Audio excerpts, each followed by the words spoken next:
Hai everyone, Yamazaki di sini. Dan kali ini kita bakal belajar cara bikin mirror element di Photoshop kayak gini. Yamazaki di sini dan ayo belajar bareng. Oke. Dari di sini kan udah ada objeknya. Di sini objeknya ini berupa skincare mockup. Yang pertama di sini kalian bisa tambahin dulu gradiennya. Di sini banyak preset yang ada dari Photoshopnya. Misalkan di sini kita pakai yang blue satu ini. Terus ini kalian bisa klik 2 kali, terus kalian ganti stylenya ke radial. Kalian bisa klik reverse, terus kalian bisa atur arah cahaya datang dari mana. Misalkan di sini kita pakai cahaya datang dari atas kanan. Kalian bisa atur scale-nya juga mau seberapa gede dia. Setelah itu, layer yang gradient fill, kalian bisa taruh ke bawah dari dia tuh layernya di bawah dari si skincare mockupnya. Setelah itu kalian bisa matiin dulu layer skincare mockupnya ini, terus kalian bisa bikin layer baru.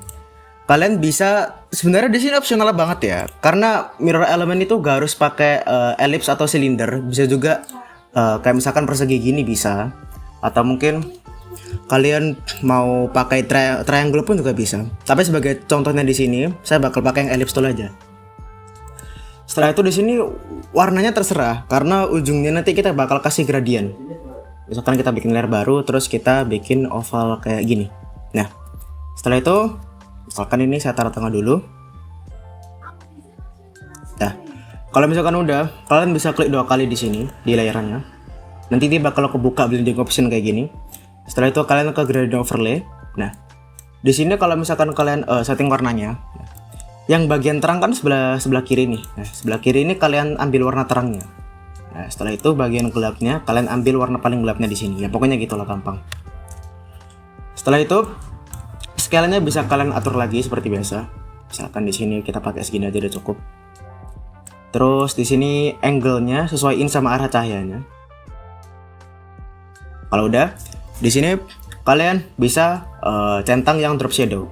Nah, drop shadow ini kalian bisa ambil warnanya dari bagian paling gelap sini. Nah, terus kalian drag lingkarannya ini ke arah yang lebih gelap lagi. Jadi misalkan di sekitar sini. Misalkan di sini mungkin saya nggak pengen terlalu gelap soalnya. Setelah itu klik OK. Nah, terus di sini yang hal paling pentingnya adalah yang spread ini sama size-nya itu harus 0. Kenapa ke 0? Karena kalau misalkan size-nya kalian naikin dia bakal jadi pudar. Sedangkan di sini tujuannya adalah kita tuh pengen bikin dimensi 3D di mirrornya. Jadi kalian bisa atur distance-nya mau seberapa jaraknya. Tapi jangan terlalu jauh karena dia bakal jadi jelek nanti. Misalkan segini.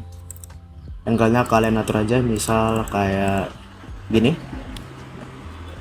Ini bisa kalian Ctrl T buat kalian adjust ukurannya atau mungkin posisinya atau mungkin rotasinya. Misal klik OK bisa. Nah kalau udah misalkan ini saya dorong lagi ke sini. Ini bisa diduplikat dengan Ctrl J. Terus kalian klik Ctrl T lagi. Misalkan di sini saya pakai 2 mirror element. Nah, kalau misalkan kalian lihat di sini, misalkan ini saya mau dia itu arah shadow-nya itu ke arah kanan. Kalau misalkan saya klik 2 kali di blending option-nya. Nah, kalau misalkan saya ubah angle-nya yang ini, terus saya taruh ke sini, dia bakal ikut berubah yang ini juga. Jadi kalau misalkan saya ubah-ubah, dua-duanya bakal ikut berubah. Padahal misalkan saya pengen berubah tuh yang satu doang. Jadi caranya adalah di sini kan ada 2 layer nih, yang mirror nih. Nah, yang layer bawah ini, yang sebelah kiri ini, itu kalian klik kanan terus kalian convert to smart object. Jadinya ketika kalian ubah settingan di drop shadow yang ini, dia itu gak akan berefek yang ini. Cuman minusnya adalah ketika kalian udah ubah ke ke smart object, dia nggak bakal bisa di-adjust lagi yang ini. Jadi kalau misalkan kalian mau ubah misalkan warnanya atau mungkin kalian ubah drop shadow-nya itu bakal susah karena dia nggak bisa diotak-atik lagi, ngulang dari awal lagi. Setelah itu yang ini kalian bisa ubah lagi aja. Misalkan ini drop shadow-nya, wait, kita ubah.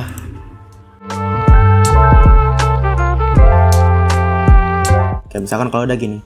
Nah, kalau udah di sini kalian bisa jadiin dalam satu grup. Misalkan ini Ctrl G, terus kalian namain mirror misalkan. Kalau udah kalian bisa tengahin dulu. Nah, setelah itu kita bisa baru nyalain layer yang skincare mockupnya. Nah, misalkan nih kita adjust dikit, kayaknya kegedean ini. Kalau udah taruh tengah lagi coba. Nah, kalau udah, karena di sini dia terlalu putih ya, terlalu clean, kita bisa tambahin adjustment layer yang color balance. Kalian clipping mask, terus yang cyan-nya ini akan kalian naikin aja. Kalian adjust aja, pokoknya sesuai sama apa ya, lighting yang ada di desain kalian. Di sini udah, kalian bisa lihat perbandingannya kalau nggak pakai color balance kayak gini, terus kalau pakai color balance dia bakal kayak gini. Jadi lebih nyatu sama backgroundnya, nyatu sama lighting yang ada. Setelah itu kalian bisa tambahin curve juga buat adjust. Misalkan karena di sini apa ya, logiknya tuh kalau misalkan ada suatu objek ya kan, dia tuh tengah-tengahnya tuh bakal agak gelap dikit. Kalau misalkan di apa ya, kalau misalkan di tempat kayak gini. Jadi kalian bisa adjust aja, taruh ke bawah dikit. Oke, jadi kayak gini. Nah, setelah itu kalian bisa tambahin adjustment layer exposure, clipping mask lagi. Nah, setelah itu karena di sini area cahayanya datang dari atas kanan, jadi yang area sini atas kanan ini tuh buat highlightnya. Terus yang bawah sini, bawah kiri sini tuh buat shadownya. Nah, misalkan di sini kita bikin yang buat daerah terangnya dulu. Kalian bisa naikin aja exposure-nya ke kanan. Misalkan gini, baik. Ini kayaknya Ctrl T. Terus kalian ke kanan, flip horizontal, ya gini aja. Betul. Ini baca sedikit. Oke, setelah itu exposure yang nyalain lagi. Nah, kalau udah di adjust gini, misalkan segini ya, pakai sekitar 1,22 lah, atau ya sekitar segini pokoknya. Kalian klik di maskingan layernya yang ini, terus kalian klik Ctrl I, kalian klik brush. Nah, tinggal di brush aja. Ini sebenarnya udah ada tutorial shading ya, jadi mungkin bakal di skip.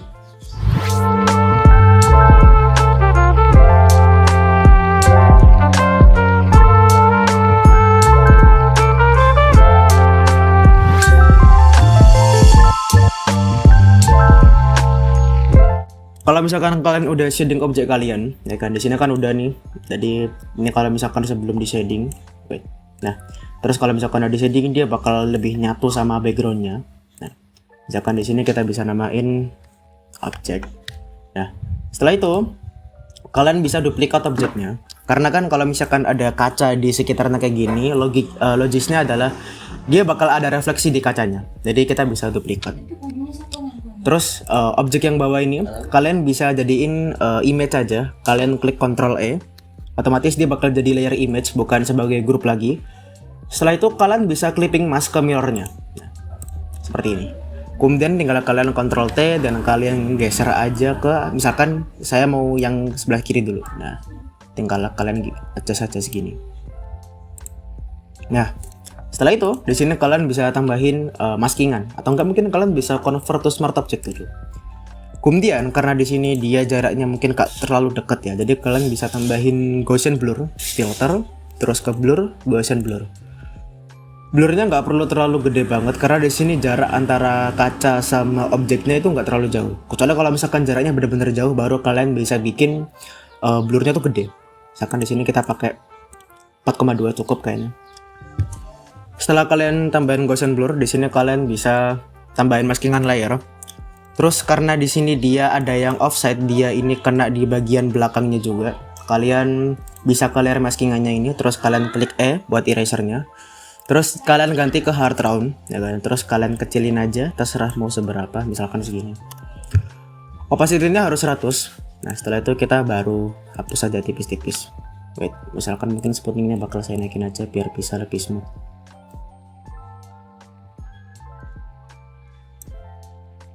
Wait, kita mungkin pakai pen tool aja kali ya. Kalian bisa pen tool terus masking dulu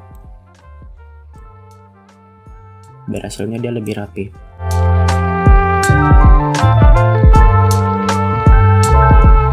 Kalau udah kayak gini, kalian bisa make selection, terus kalian klik eraser lagi, terus kalian tinggal hapus aja.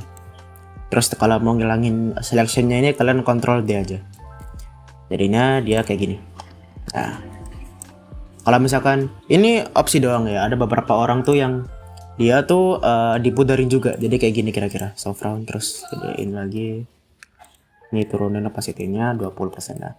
Ada yang dia tuh dihapusnya kayak gini, jadi dia di sini lebih soft lagi. Dan jujur saya lebih suka yang kayak gini, jadi dia lebih soft. Setelah itu kalian bisa duplikat objeknya lagi ini, terus Ctrl J. Di sini jadiin image lagi, Ctrl E. Setelah itu kalian bisa clipping mask lagi, terus kalian taruh di atas yang kanan.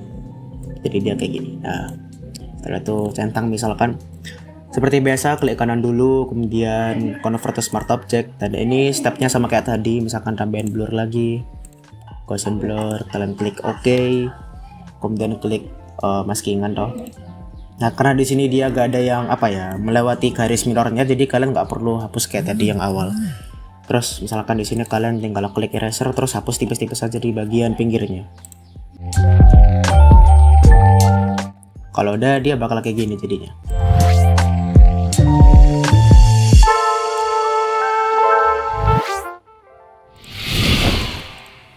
Well, saya rasa itu aja yang saya sampaikan pada hari ini. Dan kalau kalian enjoy sama video ini, jangan lupa buat klik like, share, and subscribe. Dan jangan lupa juga nyalain loncengnya biar kalian gak ketinggalan konten selanjutnya. See you next time, and bye-bye.